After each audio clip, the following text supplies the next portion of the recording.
Ek weet jy is moeg en ek weet jou mamma hart is seer, want jy weet nie waar gaan jy die finansies kry om moedermelk vir jou kind te koop nie.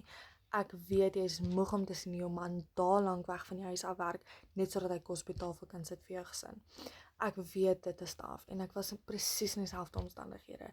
Ek was so moeg om te sien hoe my man daal lank aan een werk, aande lank wat my kind hom nie sien nie, net sodat hy minimaal kan terugbring huis toe. Ek moes 'n keuse gemaak het.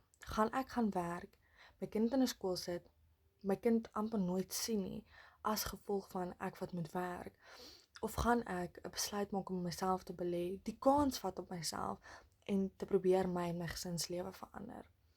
En dit is presies waar ek nou is.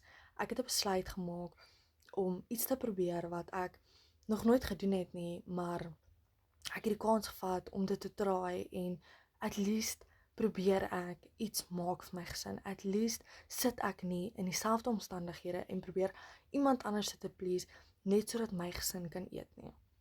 So ek moedig jou aan as mamma, maak 'n anderste besluit. Doen iets anderste. Vat die kans op jouself, belê in jouself en doen iets anderste sodat jy vir jou gesin lewe kan beter maak.